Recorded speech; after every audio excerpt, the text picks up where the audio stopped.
Jim Holley, Supercross Live on supercrossonline.com. Well, that's it. You saw the dozer. We're done here in Houston. I'm here with the team Kawasaki, the Monster Energy Factory Kawasaki team manager, Mike Fisher. Not a bad night for you to get up on that podium in that Supercross class, taking into granted that first turn melee we had. Yeah, I just saw a big pileup, and I was just focused on Ryan, and he went into the turn, and he stopped, a bunch of bikes, and then he went outside off the track. I'm like, I was so pissed. I'm like, what the hell? And then I noticed James and like a lot of the guys were down there, and I go, well, not everybody's down because Dungey and Kennard were up front.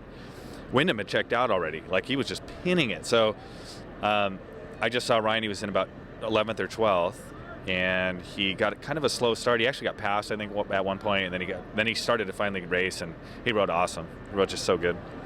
What do you think about the Dungey and Trey Kennard? Trey Kennard winning his first here in Houston, and Dungey trying to get his first of the 2011 season. They had a race back and forth.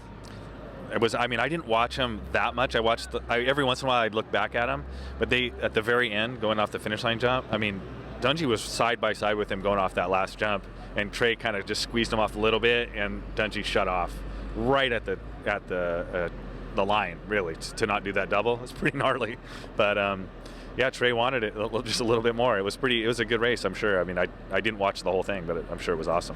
Kind of a weird night, and what I mean, Mike, is we've been around racing a long time, but a lot of crashes, like you said. Stewart was down that first turn, Reed was down, Wyndham's leading this thing, he throws it away. A lot of exciting for the fans this year, but I want to transition over to that lights class. You had a couple Kawasaki's up on that podium. Blake Baggett rode extremely well. He was back in 17th.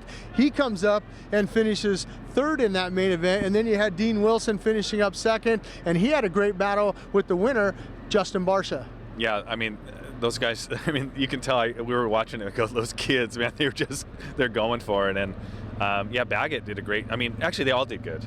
All those guys. Barcia was consistent. I'm surprised, like, we kind of thought he was pretty wild, but he rode good. Dean was a little wild too. And when Baggett started plugging away, he took advantage of some crashes that happened too. And I want to go back to the crashing thing. This dirt looks awesome, but it's slippery. It is so slick. It looks perfect, but it's a lot more slippery than we think. Yeah, and you mentioned some of those crashes. Blake Wharton and Sipes got together. Ryan Sipes was up there. What an exciting night for Supercross fans here in Reliance Stadium, Houston. It's over. We're off to San Diego, back for the West, and round 7 in that Supercross class. Mike, thanks for being on. Thanks, Jim.